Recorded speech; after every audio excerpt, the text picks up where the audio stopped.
Welcome student. पिछली class 14 जुलाई को हमने पाठ विद्युत स्टार्ट किया था।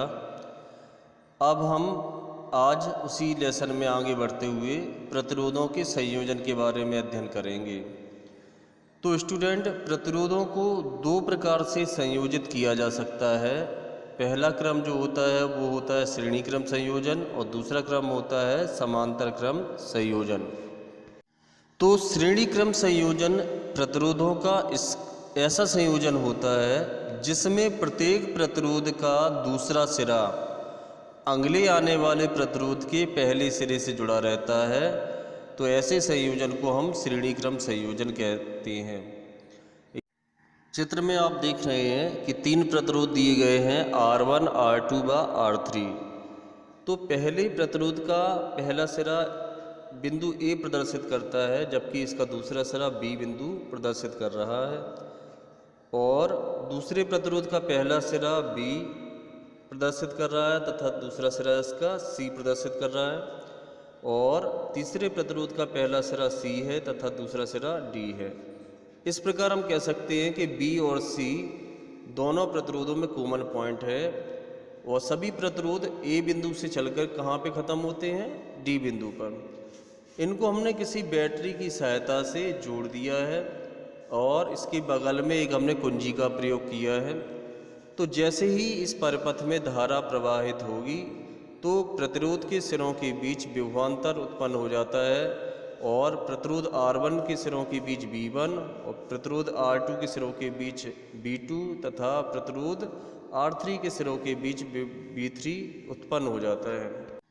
ओम के नियम अनुसार हम लोग जानते हैं कि B बराबर होता है I इंटू R, यानी कि विभवांतर बराबर होता है धारा गुणा प्रतिरोध। यदि हम इसी सूत्र से B1 का मान ज्ञात करेंगे तो B1 बराबर हो जाएगा IR1, B2 का मान ज्ञात करेंगे तो ये हो जाएगा IR2 और B3 का मान ज्ञात करेंगे तो ये हो जाएगा IR3। अब यदि परिपथ में लगी बैटरी का कुल विभवांतर V हो तब ऐसी स्थिति में B बराबर हो जाएगा B1 plus B2 plus B3। जब हम इन सभी के मान समीकरण में रखेंगे ओम के नियम अनुसार तो B की जगह पे IR रखेंगे, B1 की जगह पे IR1, B2 की जगह IR2 और B3 की जगह पे IR3 रखेंगे। तब ऐसी स्थिति में IR बराबर हो जाएगा IR1 plus IR2 plus IR3।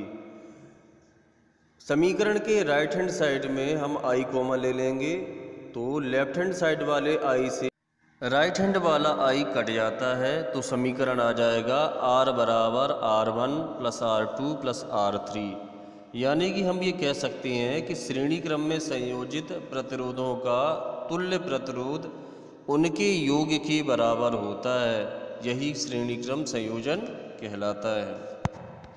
अब बात करते हैं समांतर क्रम संयोजन की। तो समांतर क्रम संयोजन प्रतिरोधों का ऐसा संयोजन होता है जिसमें सभी प्रतिरोधों के पहले और दूसरे सिरे किन्हीं दो उभयनिष्ठ बिंदुओं से जोड़ दिए जाते हैं।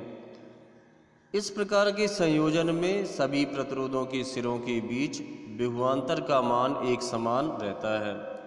आप चित्र में देख पा रहे हैं कि तीन प्रतिरोध R1, R2 व R3 को समांतर क्रम में संयोजित किया गया है। यानी कि इन सभी प्रतिरोधों के पहले सिरे को A बिंदु से तथा दूसरे सिरों को B बिंदु से जोड़कर बैटरी से जोड़ दिया गया है। जब बैटरी से धारा प्रवाहित करते हैं तो सभी प्रतिरोधों में धारा का मान अलग अलग हो जाता है।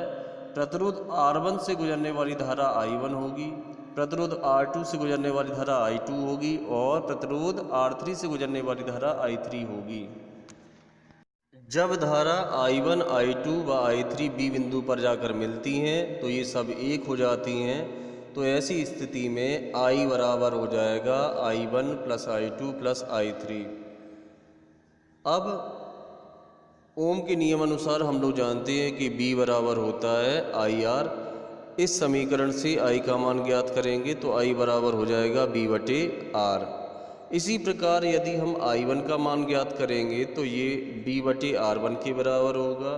I2 का मान ज्ञात करेंगे तो ये B/R2 के बराबर होगा और I3 का मान ज्ञात करेंगे तो ये B/R3 के बराबर होगा। इन सभी मानों को I बराबर I1 plus I2 plus I3 वाले समीकरण में रख देंगे तो आ जाएगा B/R बराबर B/R1 plus B/R2 plus B/R3। जब राइट हैंड साइड से B कॉमन लेंगे तो 1/R प्लस बराबर हो जाएगा 1/R1 plus 1/R2 plus 1/R3 और कोष्टक में रहेगा B। लेफ्ट हैंड साइड वाले B से राइट हैंड साइड वाला B कट जाएगा तो समीकरण बनेगा 1/R बराबर 1/R1 plus 1/R2 plus 1/R3। यानी कि हम ये कह सकते हैं कि समांतर क्रम में संयोजित प्रतिरोधों के तुल्य प्रतिरोध का मान उन प्रतिरोधों के व्युत्क्रम का योगफल होता है।